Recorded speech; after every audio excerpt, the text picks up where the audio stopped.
زندگی میں یاد رہیں کہ کبھی بھی ایسا نہ ہو کہ حب اہل بیت کی جگہ معاذ اللہ کہیں سینے میں بغض اہل بیت آ گیا تو زندگی کے سارے اعمال ہی رب تعالیٰ ضائع فرما۔ یاد رکھیے ترمذی شریف کے اندر حدیث پاک ہے، حضرت عباس رضی اللہ تعالیٰ عنہ حضور کے چچا باہر سے آئے نا تو بڑی غصے کی حالت میں تھے، چہرے پر بڑا غصہ اور جلال۔ تو حضور علیہ السلام سے پوچھا چچا جان کیا ہوا ہے؟ غصے کی حالت میں کیا وجہ ہے؟ عرض کرتے ہیں یا رسول اللہ صلی اللہ علیہ وسلم حضور یہ قریش والوں کو کیا ہو گیا؟ جب ہم سے ملتے ہیں نا تو ان کے چہرے پر عجیب کیفیت ہوتی ہے، لیکن جب آپس میں ملتے ہیں تو بڑے خوش ہوتے ہیں۔ حضور ہمیں دیکھ کر ان کو کیا ہوتا ہے؟ یا رسول اللہ جب ہمیں ملتے ہیں تو چہرے پھیر لیتے ہیں، چہرے پھیر لیتے ہیں، خاندان نبوت کو دیکھ کر چہرے پھیر لیتے ہیں، جتنی چہرے پر خوشی ہے ساری ختم ہو جاتی ہے۔ حضور جب علیحدہ ملتے ہیں تو بڑے خوش ہو کے باتیں کرتے ہیں۔ حضرت عباس رضی اللہ تعالیٰ عنہ حضور کے چچا فرماتے ہیں جب اتنی بات ہوئی نا فغاضب رسول اللہ صلی اللہ علیہ وسلم حتی احمر وجہہ، اتنی بات سن کر حضور علیہ السلام کے چہرے پر جلال آ گیا، چہرہ مبارک سرخ ہو گیا غصے کی وجہ سے۔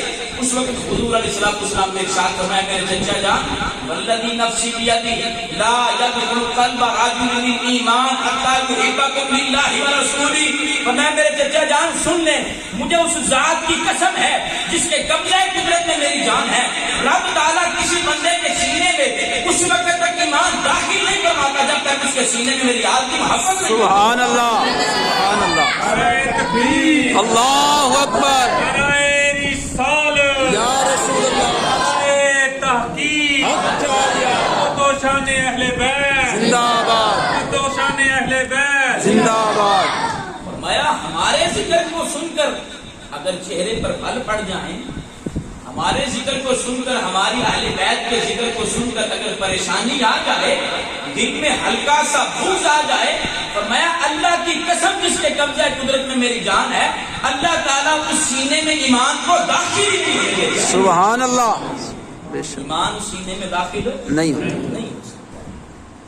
اب حب اہل بیت کی ایک اور مثال حضور علیہ السلام کی طرف سے، حضور کے صحابی المستدرک کے اندر امام حاکم نے روایت کی ہے کہ حضور علیہ السلام نماز پڑھا رہے تھے، نماز سے پہلے حضور کے نماز سے امام علی مقام سیدنا امام حسین حضور کے پاس آئے تو حضور نے اپنی دائیں جانب کھڑا کیا اور مصلی امامت کے لیے مصلی پر کھڑے ہو گئے، امامت کروائی، جماعت کروا رہے ہیں۔ حضور علیہ السلام سجدے میں گئے نا تو امام علی مقام آپ کی پشت پر سوار ہے، سبحان اللہ، حضور کی پشت پر سوار ہو گئے، حدیث پاک کے اندر تو صحابی رسول کہتے ہیں کہ اتنا لمبا سجدہ ہوا کہ اس سے پہلے حضور نے کبھی اتنا لمبا سجدہ نہیں کیا، نہیں فرمایا، حتیٰ کہ فرماتے ہیں میں نے اپنا سر اٹھا کر دیکھا کہ کیا وجہ ہے کہ ابھی تک سر اٹھایا نہیں گیا، اس کا مطلب ہے یہ معمول سے بڑا ہی لمبا سجدہ تھا، معمول سے ہٹ کر سجدہ تھا اور بڑا ہی لمبا تھا کہ صحابی رسول نماز سے اٹھ کر دیکھنے لگے۔ فرماتے جب میں نے دیکھا نا تو حضور سجدے میں ہیں، آپ کی پشت پر امام علی مقام سوار ہے۔ سبحان اللہ، کہتے ہیں میں سجدے میں واپس چلا گیا، جب نماز پڑھی گئی سلام پھیری تو کہتے ہیں میں نے حضور کی بارگاہ میں عرض کی یا رسول اللہ کوئی نیا حکم شریعت کے اندر آ گیا ہے یا اللہ کی طرف سے پیغام آیا تھا لمبا سجدہ کرنے کا؟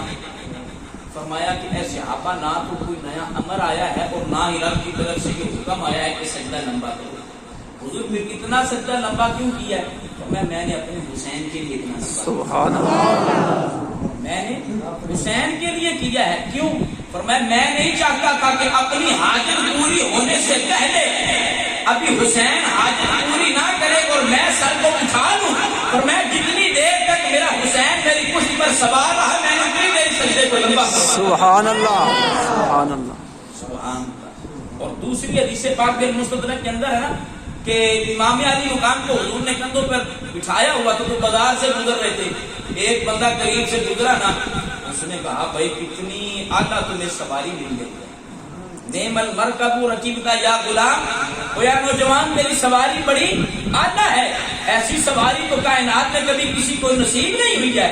اس کے جملے سن کے حضور نے فرمایا نعم الراکب ہوا فرمایا تجھے سواری نظر آتی ہے، تجھے سوار نظر نہیں سبحان آتا۔ اللہ سبحان اللہ سبحان اللہ فرمایا اگر مصطفیٰ جیسی سواری نہیں ہے تو حسین جیسا سوار بھی کوئی نہیں ہے۔